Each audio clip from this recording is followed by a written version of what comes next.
नहीं, देखिए, मतलब जस्ट बाय द वर्च्यू कि वो नेता विपक्ष हैं, मैं इसीलिए सत्ता का होने के नाते उनका विरोध कर रहा हूं? नहीं। मैं मानता हूं कि आज उन्होंने नेता प्रतिपक्ष की गरिमा को गिराने का काम किया है। मैं हमेशा से खुद शब्दों की मर्यादा का पक्षधर रहा हूं। मैंने हमेशा माना है कि जो विषय हो उस पे अपनी बातों को रखना चाहिए। स्वाभाविक है, कई बार हम लोग भी भाषण देते हुए भूमिका बांधते हैं, ये करते हैं, पर पूरा भाषण आपका भूमिका में चला जाए और पूरा भाषण आप उदाहरण के माध्यम से आप बोलने लग जाएं और उसमें कभी आप गार्डन का जिक्र कर रहे हैं, कभी आप मैजिशियन का जिक्र कर रहे हैं और हद तब आप पार कर देते हैं जब आप हमारे प्रधानमंत्री को ऐसे शब्दों के उदाहरण के साथ जोड़कर बताने लगते हैं। आप कीजिए, विरोध करना है, आप नीतिगत विरोध कीजिए ना। आप बताइए डीमेरिट्स क्या क्या हैं। जो जो भी बिल आए हैं उसमें आप डीमेरिट्स बताइए, आप अपने सुझाव बताइए। आज जिस तरीके से उनका भाषण रहा, सही बात है, जितनी बातें सभापति महोदय ने कही हैं ये सब सही हैं।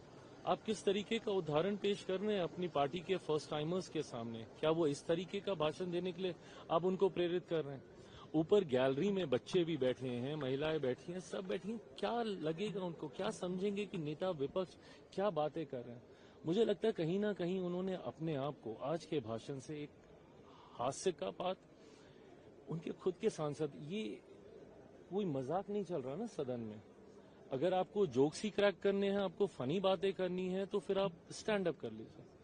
आपके खुद के सांसद पीछे बैठे हंस रहे हैं। क्या आप संसद में लोगों को हंसाने आए हैं या इतने महत्वपूर्ण विषय पे गंभीरता से अपनी बात रखने आए हैं?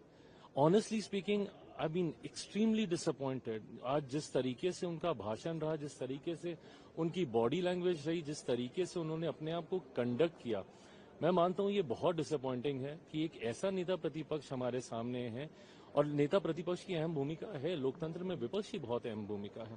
बट अगर विपक्ष अपने आप को खुद मजाक का पात्र बनाना चाहता है, खुद अगर कॉमेडी भाषण ही अगर उनको करने का अगर उनको मन है, तो मैं नहीं मानता कि फिर वो नेता प्रतिपक्ष के लायक है। चिराग जी, जिस तरह का विपक्ष का रुख है, आपको लगता है कि ये बिल आज पास हो पाएगा सदन में? देखिए, मुझे नहीं पता कि भविष्य में अभी कुछ घंटों में ही परिणाम सामने आ जाएंगे, होगा नहीं होगा।